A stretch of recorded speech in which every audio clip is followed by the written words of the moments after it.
ఈరోజు మనం సమార్య స్త్రీ పశ్చాత్తాపాన్ని గురించి ధ్యానించుకుందాం.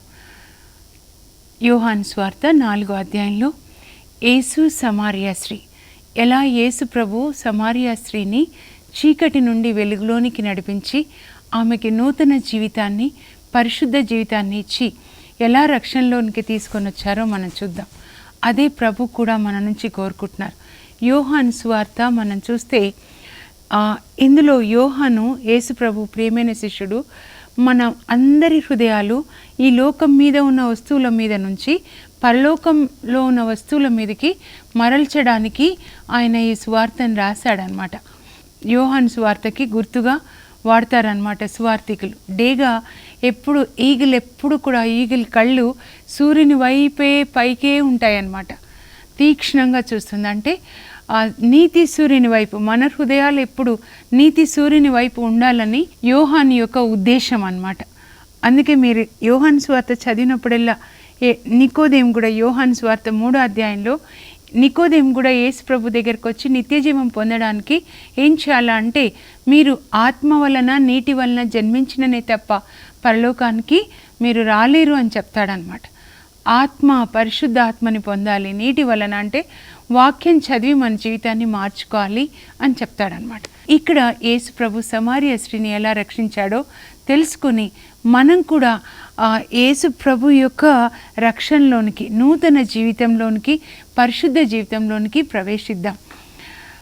ప్రతిరోజు కూడా యేసు ప్రభు వేకువనే లేచి, మార్కు సువార్త 1:35, లూకా 4:42లో కూడా వేకువనే లేచి ప్రార్థన చేస్తాడు. అంటే తండ్రిని అడుగుతాడు, ఈరోజు ఏం పని చేయాలని.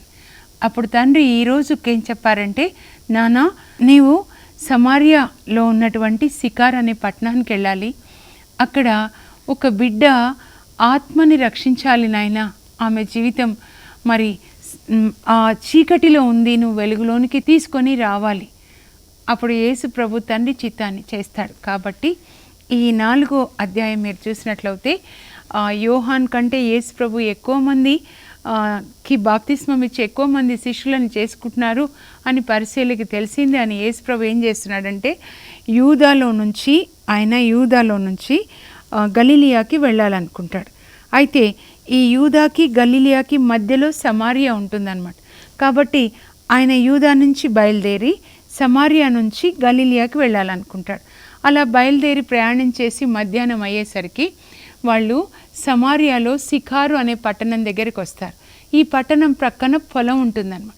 ఈ పొలము యాకోబు పొలం. యాకోబు తనకిష్టమైన కొడుకు యోసేపుకి ఇచ్చిన పొలం అన్నమాట. యాకోబే ఆ పొలంలో బావిని తవ్వుతాడనమాట. అది మధ్యాహ్నపు వేళ.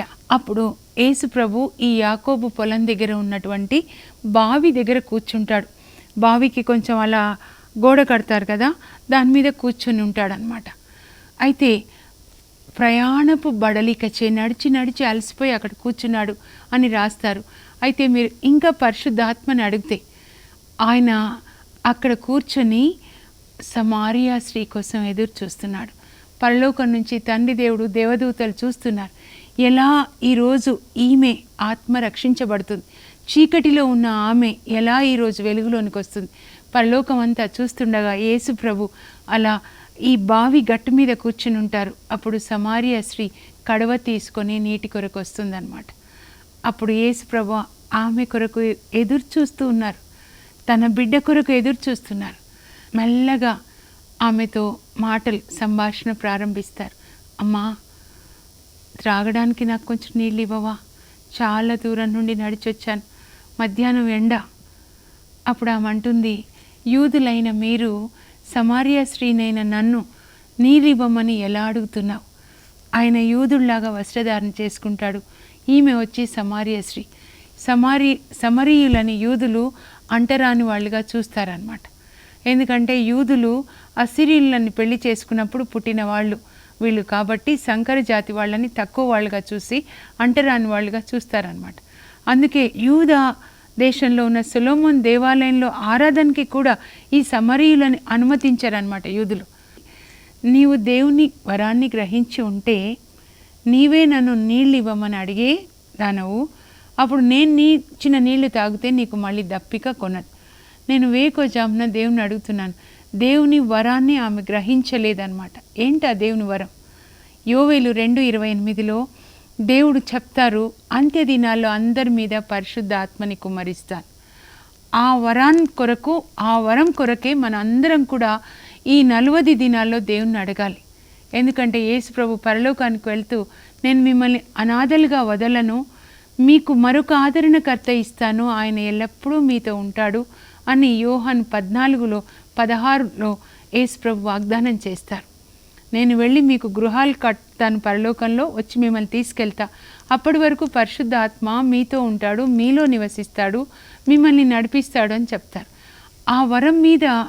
ఆ వరాన్ని గురించిన, అంటే పరిశుద్ధ ఆత్మని గురించిన జ్ఞానం పాపం ఆమెకి లేదనమాట. అది నీకు తెలుసుంటే పరిశుద్ధ ఆత్మని ఇవ్వమని నన్ను అడిగే, నేనిచ్చే నీళ్ళు తాగితే నువ్వు దప్పిక కొనవంటే, ఈ పరిశుద్ధాత్మ జీవజలాన్ని నేను నీకు ఇస్తే నీకు మళ్ళీ దప్పిక ఉండదమ్మా అని చెప్తే, నువ్వు నాకు నీళ్ళు ఇస్తావయ్యా, ఈ బావి చాలా లోతుగా ఉంది, నీ దగ్గర ఆ నీళ్లు చేదడానికి ఏం తాడు కూడా లేదు, మరి మా పితరుడైన యాకోబు ఈ బావిని మాకు ఇచ్చారు, ఆయన కుమారులు, ఆయన మందలు అన్నీ కూడా ఈ నీళ్ళని తాగాయి చెప్తుందన్నమాట. అప్పుడు యేసు ప్రభు అంటారు, నేనిచ్చే నీళ్ళు, ఈ నీళ్లు తాగుతున్నావు, నీకు దాహం వేస్తుంది, కానీ నేనిచ్చే నీళ్లు తాగితే నీకు మళ్ళీ దాహం వేయదు, నువ్వు దప్పిక కొనవు. ఆ నీరు ఎలా ఉంటుందంటే, నేనిచ్చే నీరు ఆ వాణి యందు నిత్య జీవంకై ఊరడి బుగ్గగా ఉంటుంది అని చెప్తే, అప్పుడు ఆమె అంటుంది, అయ్యా నాకు మళ్ళీ దాహం వేయకుండా ఉండడానికి ఆ నీరు నాకు ఇవ్వయ్యా. అప్పుడు యేసు ప్రభు ఆమెను ఏమంటారంటే, తప్పకుండా ఇస్తామ్మా, నీ భర్తని తీసుకొనిరా. అప్పుడు ఆమె అంటుంది, నాకు భర్త లేడు. నిజంగానే చెప్పావమ్మా, నీకు భర్త లేడని. ఇప్పటి వరకు 5గురిని కట్టుకున్నావు, ఇప్పుడు నువ్వు 6వ వ్యక్తితో జీవిస్తూ ఉన్నావు. అప్పుడు ఆమె అంటుంది, అయ్యా నీవు ప్రవక్త అని నాకు తోస్తుంది. మా పితరులు ఈ కొండ మీద దేవుణ్ణి ఆరాధిస్తున్నారు, అంటే సమారియాలో గెరిజిం కొండ మీద అన్నమాట. యూదులేమో యెరూషలేంలోనే దేవుణ్ణి ఆరాధించాలి అని చెప్తూ ఉన్నారు. ఏది కరెక్టు అని ఆమె అడుగుతుంది అనమాట. ఇంతసేపు ఆమె ఏమడుగుతుందంటే, ఇంతవరకు నాకు ఈ నీళ్ళు ఇవ్వయ్యా, నేను మళ్ళీ బావికి రాకుండా ఉండేటట్లు, నువ్వు ఇచ్చే నీళ్ళు తాగితే దాహం వేయదు కదా, కాబట్టి నేను మళ్ళీ ఇలా బావికి వచ్చే పని లేకుండా ఉంటుంది. అంటే ఎంతసేపు ఆమె మనస్సు ఈ లోక విషయాల మీద ధ్యాస ఉంది, ఆక్యుపై అయిందనమాట. కానీ యేసు ప్రభు ఆమెని పరలోక విషయాల మీదకి మరల్చాలని అప్పుడు ఆయన చెప్తున్నారు, అమ్మా ఈ పర్వతం మీద ఆ పర్వతం మీద కాదమ్మా, నిజమైన రక్షణ యూదుల నుంచి వస్తుంది తల్లి. నిజమైన ఆరాధకులు ఆత్మలో సత్యంలో ఆరాధిస్తారు. నిజానికి నా తండ్రి కోరుకునేది అలాంటి ఆరాధకులనే. దేవుడు ఆత్మ కనుక ఆయనను ఆరాధించే వాళ్ళు ఆత్మలో సత్యంలో ఆరాధించాలి అని చెప్తాడనమాట.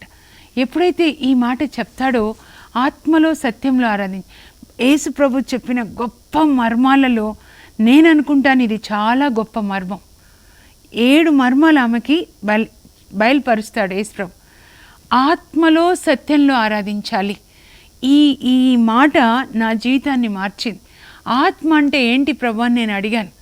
అప్పుడు ప్రభు చెప్పారు, యోహాను 6:63లో, శరీరం నిష్ప్రయోజనము, జీవం నిచ్చినది ఆత్మయే, నేను మీతో చెప్పిన మాటలు ఆత్మయు జీవంనై ఉన్నాయి. యేసు ప్రభు మాటలే ఆత్మ. కాబట్టి ఆత్మలో ఆరాధించాలంటే యేసు ప్రభు చెప్పిన మాటల్ని పాటించాలి. మరి ఆత్మలో సత్యంలో, సత్యం అంటే ఏంటి ప్రభు? ట్రూ వర్షిప్ అంటే ఏంటి ప్రభు అంటే, రోమ 12:1లో పౌలు అంటాడు, మీ దేహాల్ని పరిశుద్ధంగా దేవునికి ప్రీతికరంగా సజీవ యాగముగా ఆయనకి సమర్పించుకొనండి, అది సత్యమైన ఆరాధన అంటాడనమాట. యేసుప్రభువే సత్యం, యేసుప్రభువే వాక్యం. ఆ వాక్యం ప్రకారం జీవిస్తూ మన దేహాన్ని పరిశుద్ధంగా దేవునికి అర్పించుకోవాలి. ఇదే ఈ తపస్కాలంలో మన దేహాన్ని యేసు రక్తంతో, యేసు వాక్యంతో శుద్ధి చేసుకొని పరిశుద్ధంగా మరియ తల్లిలాగా సమర్పణ జీవితాన్ని జీవించాలి. అప్పుడు మన దేహమే దేవాలయం అయిపోతుందన్నమాట. పాత నిబంధనలో సొలొమోను దేవాలయాన్ని కట్టాడు, కానీ కొత్త నిబంధనలో మరియ తల్లితో ప్రారంభమవుతుంది. ఆమె దేవాలయాన్ని కట్టలేదు, కానీ ఆమె దేహాన్ని దేవునికి ఆలయంగా సమర్పిస్తుంది. ఇది సత్యమైన ఆరాధన. ఈ రెండింటిని మీరు చూడండి, ఎంత గొప్ప రహస్యం అంటే, నిజమైన ఆరాధకులు ఆత్మయందు సత్యమందు ఆరాధిస్తారు. అమ్మా, సమయం ఆసన్నమైనది, ఆత్మలో సత్యంలో ఆరాధించే సమయం ఆసన్నమైనది. నిజానికి నా తండ్రి కోరుకునేది అలాంటి ఆరాధకులనే అని చెప్తాడనమాట. ఎప్పుడైతే ఇవన్నీ చెప్తాడో అప్పుడు ఆమంటుంది, అయ్యా, క్రీస్తు అనే మెస్సయ్య రానున్నాడు అని మాకు తెలియను. అప్పుడు ఆయన వచ్చినప్పుడు మాకు ఈ విషయాలన్నీ చెప్తాడయ్యా. అప్పుడు యేసుప్రభు ఆమె వైపు చూసి అంటాడు, అమ్మా, నీతో మాట్లాడుతున్న నేనే ఆయనను, ఆ మెస్సయ్య, ఆ క్రీస్తు నేనే. అప్పుడు ఆమెలో ఎలాంటి మార్పు వచ్చి ఉంటుంది. మీరు మెస్సయ్య, క్రీస్తు నాతో ఇంతసేపు మాట్లాడుతున్నారు. ఆమె, ప్రభువా, మెస్సయ్య ఎప్పుడు వస్తాడు, నా జీవితాన్ని ఎప్పుడు నేను మార్చుకోవాలి, క్రీస్తు ఎప్పుడు వచ్చి నా జీవితాన్ని వెలుగుతో నింపుతాడని నేను చూస్తూ ఉన్నానయ్యా. నాకు ఈ జీవితం వద్దు నాయన, నాకు నూతన జీవితం కావాలి, నాకు రక్షకుడు కావాలి. అప్పుడు యేసుప్రభు ఆమె పాపాలన్నీ మన్నించి, అమ్మా, నేను నీకు కొత్త జీవితాన్ని, రక్షణనిస్తున్నాను, నీకు రక్షణ వచ్చిందమ్మా అని చెప్పుంటాడు. అప్పుడు ఆమె సంతోషంగా కడవని అక్కడే వదిలిపెట్టి ఆమె మళ్ళీ తన గ్రామానికి వెళ్ళిపోతుంది. సికారు పట్టణంలోనికి వెళ్ళి, రండి రండి, నేను ఒక మనుషుని చూశాను, ఆయన క్రీస్తు ఏమో, ఎందుకంటే ఆయన నా గత జీవితాన్నంతా కూడా చెప్పేశాడు. ఆయన క్రీస్తు అనే మాట ఈమె నోట్లో నుంచి వస్తుంది. చూడండి, ఇంకా యూదుల నోట్లో నుంచి రాలేదు. అసలు నువ్వు క్రీస్తు కాదు, మెస్సయ్య కాదు అని ఆయన సిలువ వేస్తారు. కానీ ఒక పాపంలో జీవిస్తున్నటువంటి సమారియా స్త్రీ, వెలివేయబడిన స్త్రీ, ఆమె యేసు ప్రభుని రక్షకుడు మెస్సయ్యగా గుర్తించి, అందరూ రండి రక్షణ పొందండి అని చెప్తే సికారు గ్రామంలో నుంచి అందరూ వస్తారు. యేసు ప్రభు వాక్యాన్ని గ్రామంలో అందరూ వింటారు, విశ్వసించారంటే రక్షణ పొందుతారు. వాళ్ళందరూ రక్షణ పొందిన తర్వాత అడుగుతారు, ప్రభువా, 2 రోజులు వచ్చి మా గ్రామంలో ఉండండి, మమ్మల్ని వెలివేసిన వాళ్ళుగా చూస్తున్నారు యూదులు.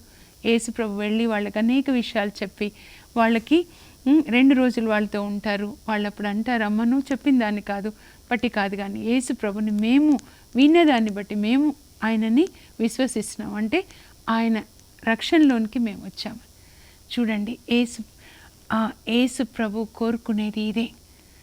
అందుకే పౌలు అంటాడు గలతీ 4:26లో ఆయన ఏమంటాడంటే, ఎవరైనా సున్నతి పొందనా లేదా అనేది ముఖ్య విషయం కాదు, కానీ అతడు నూతన సృష్టి అయినా కాదా అని.